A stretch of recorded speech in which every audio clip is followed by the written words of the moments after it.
Kisah teladan sahabat Nabi, Abdurrahman bin Auf, sahabat dermawan.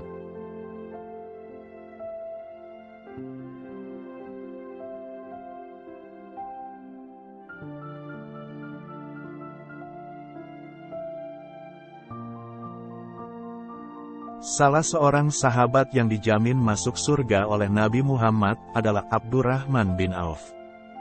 Di antara para sahabat beliau Abdurrahman bin Auf adalah sahabat yang paling kaya dan bergelimang harta.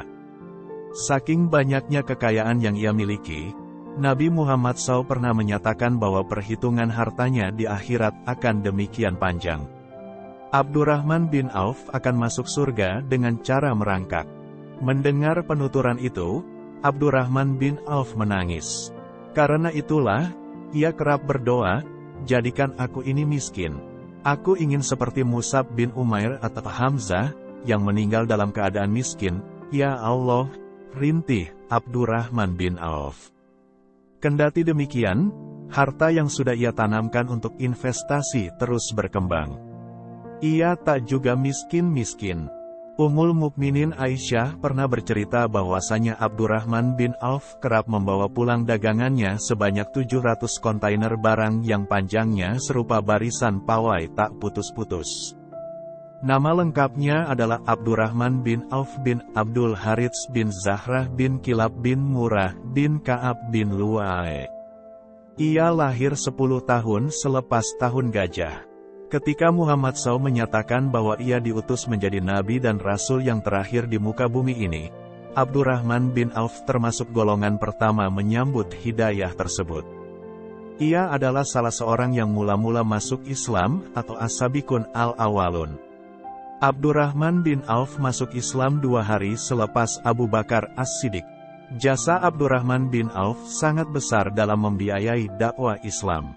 Seluruh hartanya ia bagi dalam 3 bagian, sepertiga untuk investasi modal usaha orang lain, sepertiga untuk melunasi hutang-hutangnya, dan sepertiga lagi untuk disedekahkan pada fakir miskin dan dakwah Islam. Ia hanya menyisakan harta seperlunya untuk dirinya sendiri. Seluruh harta Abdurrahman bin Auf lahir dari kepandaiannya berwirausaha.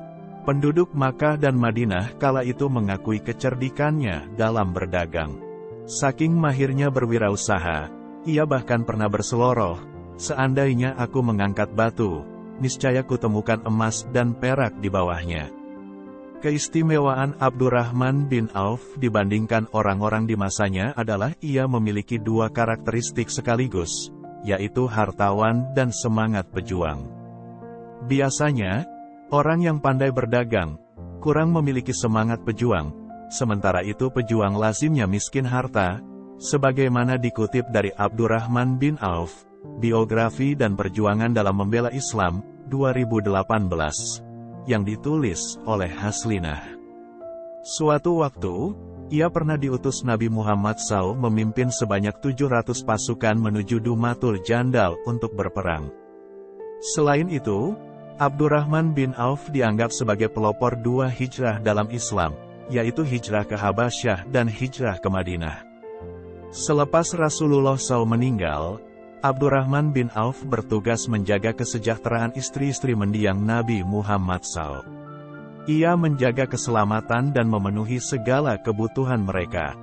Dari ciri fisiknya, Abdurrahman bin Auf berkulit putih, berbadan tegap, tidak beruban, berhidung mancung, serta berambut lebat dan panjang hingga menutupi telinga. Karena tampan dan kaya, sepanjang hidupnya, Abdurrahman bin Auf memiliki 13 istri, terdiri dari Ummu Huraid, Ghazal binti Kisra, Sahla binti Asim, Bahriyah bin Hani, Ummu Kulsum binti Uqbah, Ummu Hakim binti Qorid, Badinah binti Gailan, Zainab binti Gailan, Asma binti Salamah, Majid binti Yazid, Ummu Kulsum binti Utbah bin Rabiah, Tamadur binti Asbak, dan Abil binti Hashash.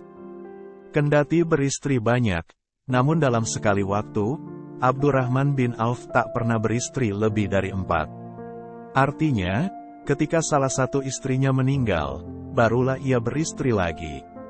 Abdurrahman bin Auf meninggal dunia pada 31 Ha atau 652 Masehi pada usia 72 tahun. Ia dimakamkan di Baqi di samping makam sahabatnya, Utsman bin Maz'un. Sebelum ia meninggal, ia berwasiat agar hartanya disumbangkan untuk kepentingan umat Islam. Menurut suatu riwayat, ia menyedekahkan sekitar 50.000 dinar untuk dakwah Islam.